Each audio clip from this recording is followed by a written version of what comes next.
अब हम बात करेंगे शोधन अभिकर्मकों की, जिसमें कि साबुन और डिटर्जेंट है। तो शोधन अभिकर्मक यानी नाम से स्पष्ट है कि क्लीनिंग एजेंट हैं, साफ़ सफाई में प्रयोग किए जाने वाले जो एजेंट्स होते हैं वो शोधन अभिकर्मक होते हैं। तो यहाँ पर हम दो मुख्य प्रकार से शोधन अभिकर्मकों की बात करेंगे, एक है साबुन और दूसरा है डिटर्जेंट। जो साबुन है वो वास्तव में क्या होते हैं? पहले भी हमने देखा है कि साबुन जो है वो बहुत दीर्घ श्रृंखला वाले, माने बड़ी श्रृंखला वाले अधिक कार्बन परमाणु जिसका लॉन्ग चेन होता है, तो उसके वसा अम्लों के सोडियम और पोटेशियम लवण होते हैं। तो इसके कुछ उदाहरण हम देख लेते हैं। जैसे अगर हम बात करते हैं स्टीयरिक अम्ल की, या स्टीयरिक अम्ल का सोडियम लवण होगा तो C17H35COONA होगा। यदि हम बात करते हैं ओलेइक अम्ल की तो C17H33COONA की। तो यहाँ पर हम देख रहे हैं कि अलग अलग तरह के जो दीर्घ श्रृंखला वाले वसी अम्ल होते हैं, फैटी एसिड्स होते हैं, उनका जो सोडियम पोटेशियम सॉल्ट है वही सोप या साबुन कहलाता है। तो यहाँ पर हम देख रहे हैं सोडियम स्टीयरेट का स्ट्रक्चर है तो C17H35COONA, और सोडियम ओलिएट का स्ट्रक्चर है C17H33COONA। तो यहाँ पर हम जब साबुन की बात करते हैं तो साबुन में हम देख रहे हैं कि उच्चतर वसी अम्लों के सोडियम पोटेशियम लवण होते हैं। तो प्रायः जो साबुन है उसकी भी दो कैटेगरी होती है, कोमल या मृदु साबुन या कठोर साबुन। तो प्रायः जो कोमल साबुन होते हैं उसमें उच्चतर वसी अम्लों के पोटेशियम लवणों का प्रयोग होता है, और जो कठोर साबुन होते हैं उसमें उच्चतर वसी अम्लों के सोडियम लवणों का प्रयोग होता है। अब हम साबुन का जो निर्माण होता है औद्योगिक ढंग से, तो उसके बारे में जानेंगे। तो जब कभी भी साबुन का निर्माण होता है तो ये वसा के साथ होता है, वसा की उपस्थिति में, जहाँ वसा के रूप में ग्लिसरॉल स्टीयरेट एक उदाहरण हम ले लेते हैं कि यदि ग्लिसरॉल स्टीयरेट की क्रिया सोडियम हाइड्रोक्साइड या अन्य कोई क्षार जैसे पोटेशियम हाइड्रोक्साइड के साथ इसको उबालकर कराया जाता है तो यहाँ पर साबुन प्राप्त होता है, और इस अभिक्रिया को ही साबुनीकरण या सैपोनिफिकेशन कहते हैं। तो इसके रिएक्शन में हम देखते हैं कि जब हम ग्लिसरॉल स्टीयरेट लेते हैं तो उसका जो सूत्र होगा वो इस तरह से CH2COOR CHCOOR CH2COOR। तो जैसे ग्लिसरॉल का फॉर्मूला होता है तो ये उसी का एक एस्टर हो गया, CH2COOR CHCOOR CH2COOR। इस पर हम जब क्रिया कराते हैं यानी ग्लिसरॉल स्टीयरेट की क्रिया सोडियम हाइड्रोक्साइड से कराते हैं तो यहाँ पर हमें प्राप्त होता है ग्लिसरॉल CH2OH CHOH CH2OH, और साथ में 3 अणु प्राप्त होते हैं RCONA के, यानी जो भी हम यहाँ पे कार्बोक्सिलिक अम्ल ले रहे हैं, उच्चतर जो भी वसी अम्ल ले रहे हैं, उसका जो सोडियम लवण है वही साबुन होता है, तो वही प्राप्त हुआ यहाँ पर 3RCONA। इसका यदि हम एक एग्जाम्पल ले लेते हैं, जैसे स्टीयरेट का एग्जाम्पल ले लिए, ग्लिसरॉल स्टीयरेट, तो ग्लिसरॉल स्टीयरेट का जो फॉर्मूला है वो उसी तरह से हम R को उससे रिप्लेस करवा देंगे। तो जैसे CH2COO C17H35 CHCOO C17H35 CH2COO C17H35 plus 3NaOH is equal to CH2OH CHOH CH2OH। तो ये प्राप्त हुआ ग्लिसरॉल, और ग्लिसरॉल के साथ फिर यहाँ पर प्राप्त होगा जो ग्लिसरॉल स्टीयरेट से प्राप्त जो यहाँ पे साबुन है स्टीयरिक अम्ल का सोडियम लवण, तो C17H35COONA। तो इसके 3 अणु प्राप्त होते हैं।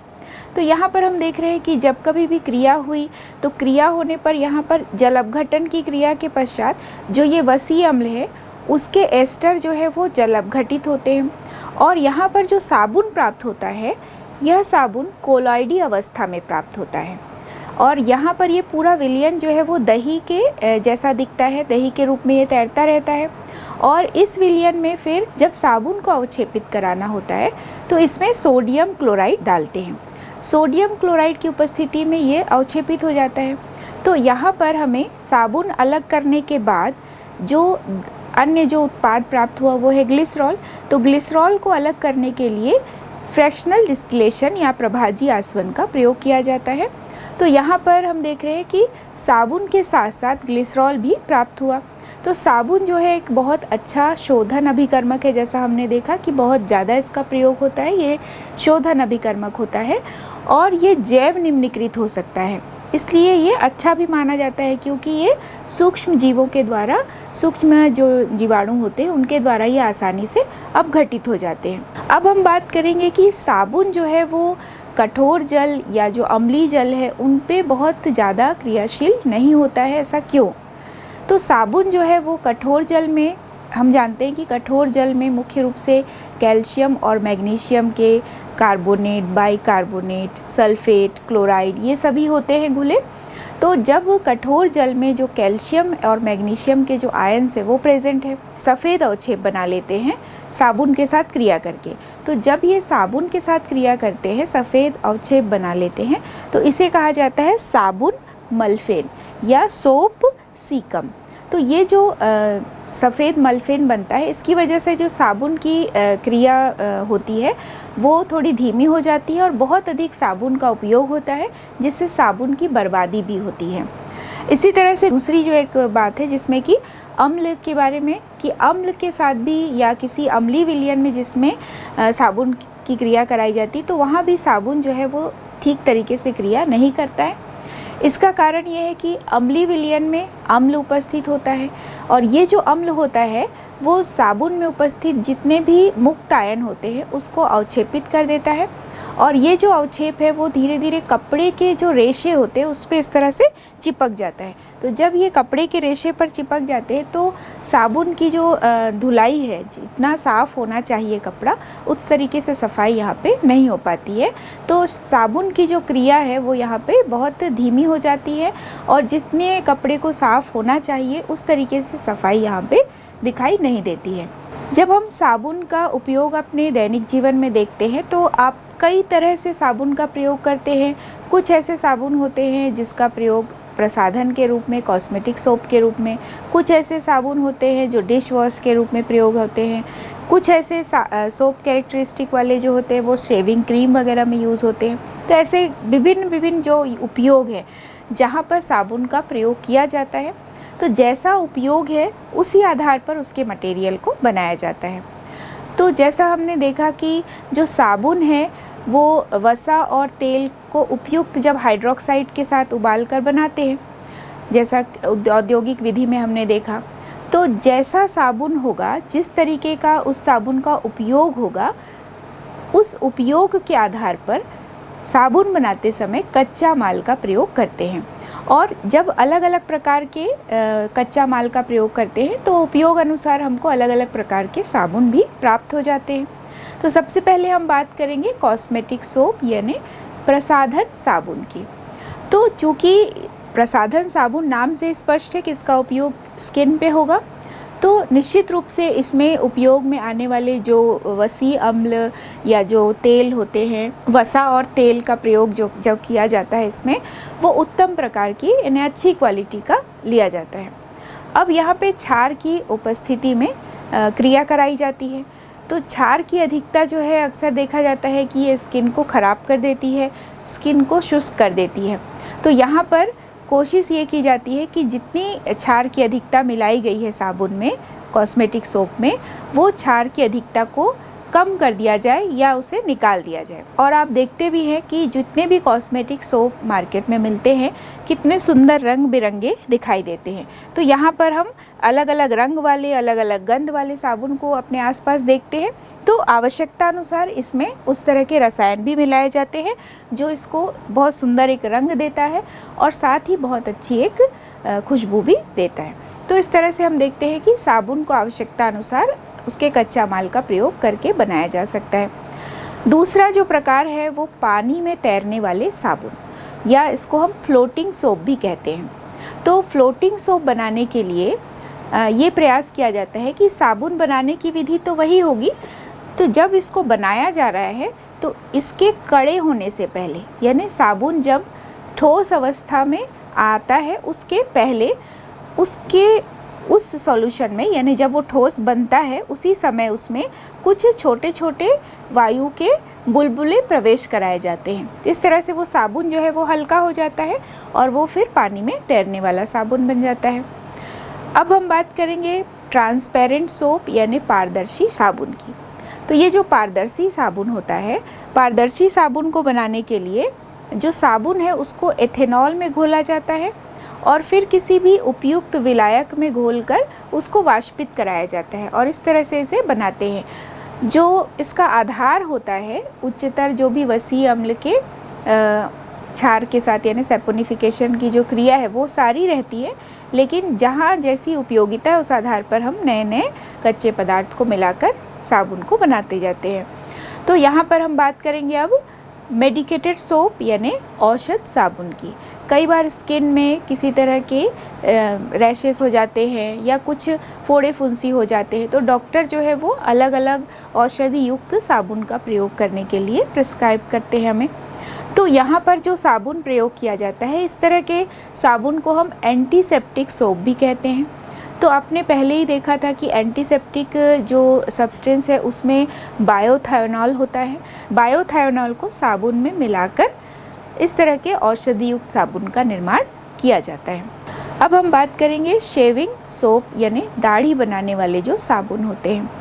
तो चूँकि यहाँ पर जब हम देख रहे हैं दाढ़ी बनाने वाले साबुन की बात करते हैं, तो ये इस तरह से होना चाहिए कि जल्दी से ड्राई ना हो, ये थोड़ा सा गीला बना रहे, और इसलिए इसके अंदर ऐसे साबुनों में थोड़ा ग्लिसरॉल मिला दिया जाता है।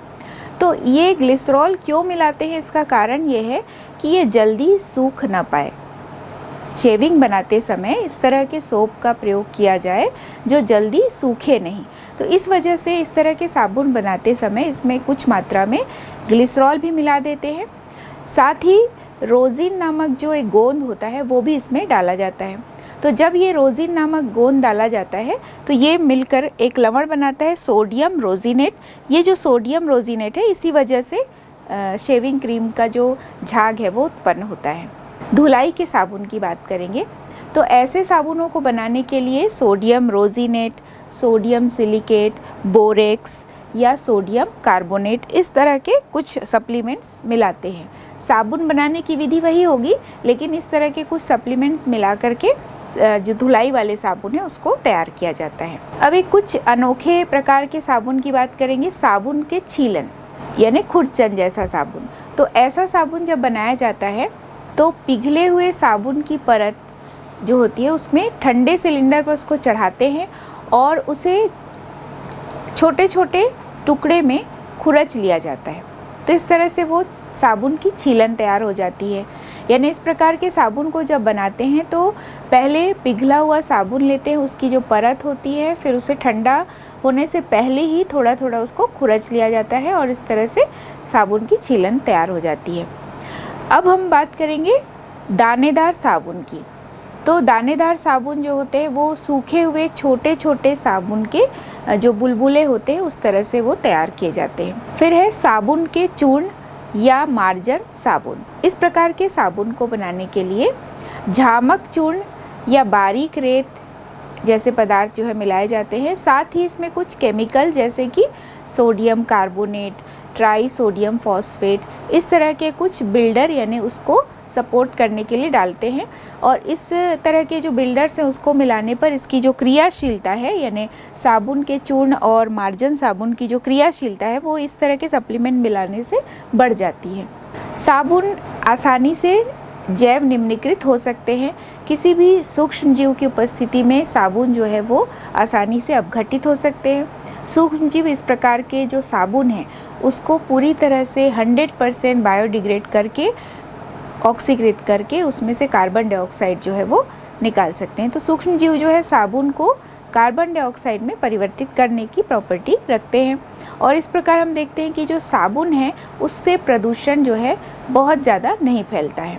तो जैसा कि हमने देखा कि साबुन का जो उपयोग है वो कठोर जल में बहुत अच्छे से नहीं हो पाता है या अम्लीय विलयन में बहुत अच्छे से नहीं हो पाता है। चूँकि कठोर जल में हमने देखा कि कैल्शियम और मैग्नीशियम के लवण होते हैं, तो कैल्शियम मैग्नीशियम के जो आयंस होते हैं ये साबुन के साथ क्रिया करते हैं और कैल्शियम मैग्नीशियम जो है साबुन के साथ क्रिया करके सफ़ेद अवक्षेप बना लेते हैं।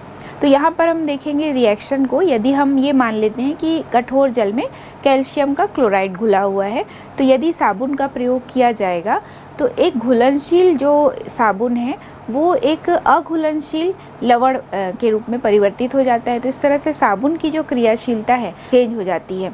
तो यहाँ पर हम देख रहे हैं रिएक्शन कि 2C17H35COONA, तो ये सोडियम स्टीयरेट है, इसकी क्रिया कठोर जल से कराई गई। कठोर जल में कैल्शियम क्लोराइड घुला हुआ है, तो इस तरह का एक लवण बना जो कि अघुलनशील है, C17H35COO whole twice Ca plus 2NaCl। तो इस तरह अघुलनशील कैल्शियम स्टीयरेट बना। ये जो अघुलनशील कैल्शियम स्टीयरेट बना, ये कपड़ों पर चिपचिपे पदार्थ की तरह चिपक जाता है। तो जब ये कपड़ों पर चिपक जाएगा तो फिर आसानी से साबुन जो है वो कपड़े की सफाई नहीं कर पाता है, उसमें धूल मिट्टी उसी तरह से चिपके रह जाते हैं, या बहुत अधिक जब साबुन लगाते हैं तब जाकर वो कपड़ा साफ़ होता है। तो इस तरह जो चिपचिपे अवक्षेप कपड़ों के जो रेशे होते हैं उसको कांति विहीन बना देते हैं, यानी उसकी चमक को धीरे धीरे कम कर देते हैं। तो जो रंगीन कपड़े होते हैं उसके रंग खराब हो सकते हैं।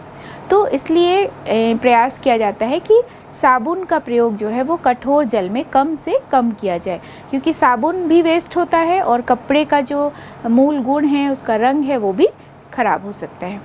दूसरा हम रिएक्शन देखेंगे जब अम्लीय विलयन की उपस्थिति में साबुन का प्रयोग किया जाता है। साबुन जो है वो अम्लीय विलयन में भी जो अघुलनशील उच्च वसीय अम्ल है वो बनाते हैं। तो जब वो कपड़ों के रेशे से ये भी चिपक जाते हैं, कपड़ों का जो रंग है वो भी खराब हो सकता है, कपड़ों से गंदगी आसानी से नहीं निकल पाती है, या कपड़ों में लगी हुई जो चिकनाई है वो भी बहुत जल्दी से सफाई नहीं कर पाते हैं, क्योंकि अधिक मात्रा में जब साबुन लगाएंगे अम्लीय विलयन की उपस्थिति में तभी जाकर वो कपड़ा साफ़ होता है। तो यहाँ पर हम एक रिएक्शन देखेंगे जहाँ HCl का प्रयोग हुआ है। यदि HCl की उपस्थिति में साबुन का प्रयोग होता है तो किस प्रकार से एक अघुलनशील लवण बना है। तो यहाँ भी हम देख रहे हैं कि C17H35COONA यानी एक घुलनशील साबुन का एग्जाम्पल है सोडियम स्टीयरेट, और इस पर क्रिया कराते हैं HCl की, तो बनता है C17H35COOH प्लस NaCl। तो यहाँ पर अघुलनशील जो है वसा अम्ल बना है, स्टीयरिक अम्ल बना है। यहाँ पर स्टीयरिक अम्ल का सोडियम लवण है, HCl के प्रेजेंस में रिएक्शन हुआ तो स्टीयरिक अम्ल बना और सोडियम क्लोराइड जो है वो बाहर निकलता है। यहाँ पर हमने देखा कि जो साबुन है वो कठोर जल में और अम्लीय विलयन की उपस्थिति में बहुत अच्छी से क्रिया नहीं कर पाते हैं, साबुन की भी बर्बादी होती है और कपड़ों की चमक भी खत्म होती है। अब हम बात करेंगे संश्लेषित अपमार्जकों की या डिटर्जेंट। तो ये भी एक प्रकार के शोधन अभिकर्मक ही होते हैं। इसमें भी साबुन के समान ही बहुत सारे गुण होते हैं, लेकिन ये वास्तव में साबुन नहीं होते हैं। तो जो डिटर्जेंट शब्द है इसकी जो उत्पत्ति है वो डिटर्जीन लैटिन शब्द है उससे उत्पत्ति हुई है। इसका अर्थ होता है धोकर साफ करना। तो यहाँ पर इस डिटर्जेंट का प्रयोग जो है वो भी शोधन अभिकर्मक यानी क्लीनिंग एजेंट के रूप में किया जाता है इसका प्रयोग। तो अभी के समय में जितने भी हम डिटर्जेंट का प्रयोग करते हैं इनको हम संश्लेषित अपमार्जक ही कहते हैं, यानी इसको सिंथेटिक डिटर्जेंट यानी इन सबको प्रयोगशाला में बनाया गया है। तो जितने भी सिंथेटिक डिटर्जेंट होते हैं वास्तव में ये क्या होते हैं, जैसा हमने साबुन में देखा था कि साबुन उच्चतर वसीय अम्लों के सोडियम या पोटेशियम लवण होते हैं, तो उसी तरह से डिटर्जेंट क्या होते हैं। तो डिटर्जेंट या संश्लेषित जो डिटर्जेंट कहेंगे, संश्लेषित जो अपमार्जक है वो लंबी श्रृंखला वाले जो एल्काइल प्रतिस्थापित बेंजीन सल्फोनिक अम्ल होते हैं। लंबी श्रृंखला वाले एलिफेटिक अल्कोहल में H2SO4 के साथ निर्मित कोई एस्टर का सोडियम लवण हो सकता है। तो यहाँ हम दोनों ही संरचनाओं को देखेंगे। पहला जैसे हमने देखा कि यदि डिटर्जेंट जो है वो एल्काइल प्रतिस्थापित बेंजीन सल्फोनिक अम्ल का सोडियम लवण है तो उसका स्ट्रक्चर होगा CH3CH2 होल X है। इसके बाद एक बेंजीन रिंग है और उसके साथ SO3Na जुड़ा है। तो यदि आप SO3Na को OSO2ONa लिखना चाहते हैं या फिर SO3Na यानी SO3 के ऊपर माइनस चार्ज और Na के ऊपर प्लस चार्ज, तो इस तरह का एक जो बेंजीन सल्फोनिक अम्ल है उसका सोडियम लवण तैयार हुआ, एल्काइल प्रतिस्थापित है ये। यहाँ पर हम एक दूसरा एग्जाम्पल भी देखेंगे कि लंबी श्रृंखला युक्त एल्कोहल के सल्फ्यूरिक अम्ल के साथ बना हुआ जो एस्टर है उसका सोडियम लवण, उसकी संरचना को देखेंगे। तो इसमें भी CH3 CH2 होल X है और यहाँ O S double bond O S double bond, इधर से भी O यानी SO3 ही है और Na प्लस, तो SO3 माइनस और Na प्लस। तो यहाँ पर भी ये एक प्रकार का जो अल्कोहल से बने हुए एस्टर का एक सोडियम लवण हो गया। तो ये दो प्रकार से बन सकते हैं, जैसा रिक्वायरमेंट होगा उस आधार पर डिटर्जेंट को बनाया जाता है। कई डिटर्जेंट में ये वाली संरचना होती है ऊपर वाली, यानी एल्किल बेंजीन सल्फोनिक अम्ल का सोडियम लवण होता है। कुछ ऐसे डिटर्जेंट होते हैं जिसमें कि अल्कोहल से निर्मित एस्टर का जो सोडियम लवण होता है वो होता है। यहाँ पर हमने देखा कि जो साबुन है वो जैव निम्नीकृत आसानी से हो सकते हैं, लेकिन डिटर्जेंट जो है वो आसानी से जैव निम्नीकृत नहीं होते हैं। लेकिन साबुन की अपेक्षा इसमें एक अच्छा गुण होता है कि हमने ये देखा कि साबुन कठोर जल में क्रिया नहीं कर पाते हैं, लेकिन जो डिटर्जेंट होता है वो आसानी से कठोर जल में या अम्लीय विलयन में प्रयोग किया जा सकता है और इस वजह से इसका जो प्रयोग है वर्तमान समय में बहुत अधिक होता भी है। तो कैल्शियम और मैग्नीशियम जो लवण होते हैं या कठोर जल में उपस्थित जो कैल्शियम मैग्नीशियम के आयंस होते हैं वो डिटर्जेंट के कार्य में किसी प्रकार का बाधा उत्पन्न नहीं करते हैं।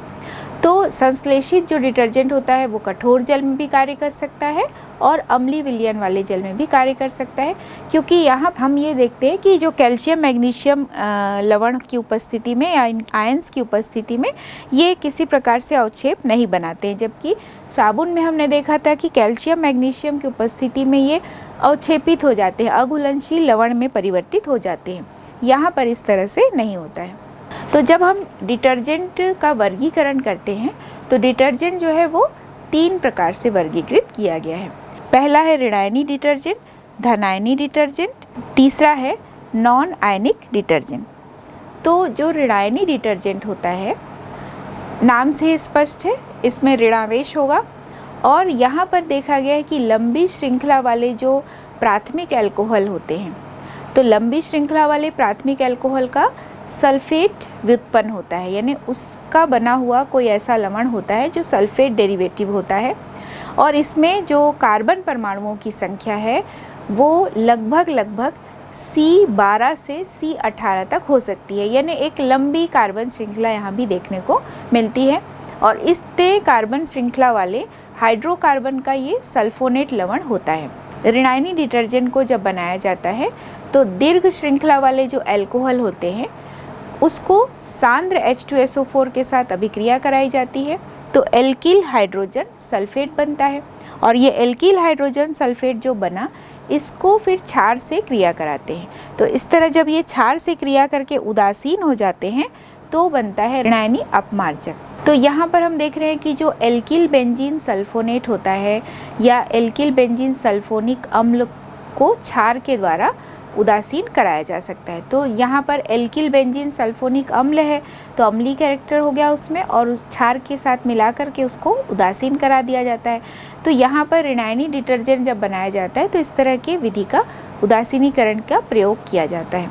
तो यहाँ पर हम इसके रिएक्शन को भी समझ लेंगे कि CH3 CH2 होल 10 है, CH3 CH2 होल 10 CH2OH ये एक अल्कोहल हो गया, उच्चतर कार्बन श्रृंखला वाला एक अल्कोहल हो गया। इसकी क्रिया सल्फ्यूरिक अम्ल से कराई गई तो सल्फ्यूरिक अम्ल से क्रिया कराने पर CH3 CH2 whole 10 CH2O SO3H बना। NaOH से यानी क्षार की उपस्थिति में क्रिया कराएंगे तो CH3 CH2 whole 10 CH2O SO3 Na, यानी यहाँ पर SO3 Na तो SO3 के ऊपर माइनस चार्ज Na प्लस, तो यहाँ पर बनता है सोडियम लोराइल सल्फेट। तो ये जो सोडियम लोराइल सल्फेट बना ये बना है लोराइल हाइड्रोजन सल्फेट से, यानी जो सेकेंड स्टेप में बना था H2SO4 के साथ जब क्रिया हुई उच्चतर जो श्रृंखला वाले अल्कोहल की, तो यहाँ पर पहले बना लोराइल हाइड्रोजन सल्फेट और जब इसकी क्षार से क्रिया कराई गई तो सोडियम लोराइल सल्फेट यानी उसी का एक लवण बन गया। इसी तरह का एक और एग्जाम्पल हम देखते हैं जिसमें बेंजीन रिंग है। तो यहाँ देखिए CH3 CH2 होल 11 है, फिर बेंजीन रिंग जुड़ा हुआ है। तो ये भी एक श्रृंखला है जो R प्रतिस्थापित हो गई, हाइड्रोकार्बन की एक लंबी श्रृंखला हो गई। इसकी क्रिया सल्फ्यूरिक अम्ल से कराएं तो बना CH3 CH2 होल 11 S, फिर बेंजीन रिंग SO3H ये बना, और इसकी क्रिया सोडियम हाइड्रोक्साइड से कराते हैं तो इसका एक सोडियम लवण बना। तो इसका नाम हो गया सोडियम डोडेसिल बेंजीन सल्फोनेट। तो ये जो सोडियम डोडेसिल बेंजीन सल्फोनेट बना, आप यहाँ पे देखिए कार्बन परमाणु की संख्या जो है वो 12 है, इसलिए इसका नाम डोडेसिल है। तो CH3 CH2 whole 11 benzene ring फिर SO3Na। तो इस तरह बना सोडियम डोडेसिल बेंजीन सल्फोनेट। तो इसमें जब ऋणायनी डिटर्जेंट कार्य करता है तो ऋणायनी डिटर्जेंट का जो ऋणायनी पार्ट होता है वो इसके शोधन अभिक्रिया में भाग लेता है, और एल्किल बेंजीन सल्फोनेट का जो सोडियम लवण है वो ऋणायनी डिटर्जेंटों का एक महत्वपूर्ण उदाहरण है, या पूरा ग्रुप जो है वो इन्हीं का बना हुआ होता है। यानी एल्किल बेंजीन सल्फोनेट का जो सोडियम सॉल्ट होता है इसी तरह के ग्रुप वाले जो है वो ऋणायनी डिटर्जेंट के अंतर्गत आते हैं। प्रायः जो ऋणायनी डिटर्जेंट है इनका प्रयोग दांत मांजने में या दंत मंजन में इसका प्रयोग करते हैं। घरेलू कई सारे उपयोग हैं, उनमें यहाँ पर इसका ऋणायनी डिटर्जेंटों का प्रयोग किया जाता है। अब हम धनायनी डिटर्जेंटों के बारे में जानेंगे। धनायनी डिटर्जेंटों का जो नाम है वो इन्वर्ट सोप के रूप में भी ये जाना जाता है। इस प्रकार का जो डिटर्जेंट है जब इसे बनाया जाता है तो इसमें जो जल में घुलनशील जो इसका सिरा होता है वो धनात्मक पार्ट होता है। यानी जैसा हमने ऋणायनी में देखा था कि उसका जो ऋणायनी पार्ट होता है वो शोधन में सहायक होता है, इसका जो धनात्मक पार्ट होता है ये शोधन में सहायक होता है। यानी जल में घुलने वाला जो सिरा है डिटर्जेंट का वो इसका धनात्मक पार्ट होता है। तो ये एक बहुत अच्छा क्लींजिंग वाहक होता है, इसका जो धनात्मक पार्ट है। और यहाँ पर हम देख रहे हैं कि जो धनायनी डिटर्जेंट होते हैं प्रायः इस जर्मिसाइडल गुण होते हैं, यानी ये सूक्ष्म जीवों को मारने का गुण रखते हैं। ये अपमार्जक जो है एमिनो के एसीटेट हो सकते हैं, क्लोराइड हो सकते हैं, ब्रोमाइड हो सकते हैं। इस तरह के ऋणायनों के साथ बने हुए चतुष्क लवण होते हैं, यानी क्वाटरनरी सॉल्ट होते हैं। धनायनी जो डिटर्जेंट होते हैं ये लंबी हाइड्रोकार्बन श्रृंखला जो होती है, लंबी हाइड्रोकार्बन श्रृंखला होती है, इसमें नाइट्रोजन अणु पर एक धनावेश होता है, और ये जो धनावेश होता है इसी वजह से इसका नाम पड़ा है धनायनी अपमार्जक। तो यहाँ पर जैसा हमने देखा कि जो धनायनी अपमार्जक है उसमें एक सॉल्ट बनता है, क्वाटरनरी सॉल्ट बनता है। जो क्वाटरनरी सॉल्ट बना उसका एग्जाम्पल है सेटाइल ट्राईमेथाइल अमोनियम ब्रोमाइड। तो ये जो सेटाइल ट्राईमेथाइल अमोनियम ब्रोमाइड है इसका जो स्ट्रक्चर है वो है CH3 CH2 होल 15। इसके बाद हम देख रहे हैं नाइट्रोजन केंद्रीय परमाणु के रूप में है, फिर इसके ऊपर एक CH3, नीचे एक CH3 और इधर एक CH3, और N के ऊपर प्लस चार्ज रहेगा और Br माइनस। तो यहाँ पर यदि हम अमोनियम ब्रोमाइड का क्वाटरनरी सॉल्ट ले रहे हैं तो ब्रोमाइड होगा, यदि हम Cl का क्वाटरनरी सॉल्ट लेंगे तो क्लोराइड होगा। तो ये जो सेटाइल ट्राईमेथाइल अमोनियम ब्रोमाइड होता है ये बहुत ही प्रचलित एक धनायनी डिटर्जेंट होता है, कैटायनिक डिटर्जेंट होता है। प्रायः इसका प्रयोग जो है वो हेयर कंडीशनर में किया जाता है। हेयर कंडीशनर को बनाने के लिए इस तरह के सेटाइल ट्राईमेथाइल अमोनियम ब्रोमाइड का प्रयोग किया जाता है। इसमें जर्मिसाइडल प्रॉपर्टी भी होती है, जीवाणुनाशक गुण भी होता है इसके अंदर। लेकिन ये देखा गया है कि इस तरह के जो धनायनी डिटर्जेंट होते हैं वो थोड़े महंगे होते हैं, तो इस वजह से इसका जो प्रयोग है थोड़ा सा सीमित होता है। अब हम देखेंगे नॉन आयनिक अपमार्जक की। तो धनायनी डिटर्जेंट में हमने देखा धन आवेश होता है नाइट्रोजन के ऊपर, ऋणायनी में हमने देखा कि SO3Na है तो SO3 पे माइनस चार्ज है। तो यहाँ पर हम देखेंगे नॉन आयनिक अपमार्जक उन दोनों से थोड़ा अलग होगा, इसमें किसी भी प्रकार का कोई आयन नहीं होगा। तो इसमें जो ध्रुवीय सहसंयोजक युक्त जो अपमार्जक होते हैं वो प्रायः देखा गया है कि नॉन आयनिक होते हैं और ये जल में घुलनशील भी होते हैं। तो एग्जाम्पल में हम देखेंगे पेंटा एरिथ्रोसॉल पामीटेट। तो पेंटा एरिथ्रोसॉल पामीटेट है तो ये बनता कैसे है? इसको बनाने के लिए स्टीयरिक अम्ल और पॉलीथीन ग्लाइकॉल इन दोनों का प्रयोग कराया जाता है। इससे बनता है पेंटा एरिथ्रोसॉल पामीटेट। तो इसका सूत्र हम देखेंगे, जैसे अगर हम स्टेरिक अम्ल के स्ट्रक्चर को पूरा खोल के बनाते हैं तो ये बनेगा CH3 CH2 whole 16 COOH plus polythene glycol का जो फॉर्मूला होगा OH, फिर CH2 CH2O होल N है। जो एथिलीन ग्लाइकॉल होता है उसका फॉर्मूला CH2OH CH2OH होता है। यहाँ हम ले रहे हैं पॉलीथीन ग्लाइकॉल, तो इसलिए CH2 CH2O उसका होल N ले रहे हैं। और इसके बाद इसका लंबा चेन लेने के बाद CH2 CH2OH, तो CH2 CH2OH से ये पूरा जो चेन है वो क्लोज हो गया। तो यहाँ बना पॉलीथीन ग्लाइकॉल, इसमें से जल काणु निकला यानी COOH में से OH, और ये जो पॉलीथीन ग्लाइकॉल है उसका H, इन दोनों की क्रिया से H2O बाहर निकल गया और पूरे को हम जोड़ देते हैं। तो यहाँ बनेगा CH3 CH2 होल 16 COO, जैसा है वैसा ही जोड़ दे रहे हैं, CH2 CH2O होल N, फिर CH2 CH2OH। और इसका प्रयोग जो है वो बर्तन धोने में उपयोग में आने वाले जो लिक्विड डिटर्जेंट्स होते हैं उसमें इसका प्रयोग किया जाता है।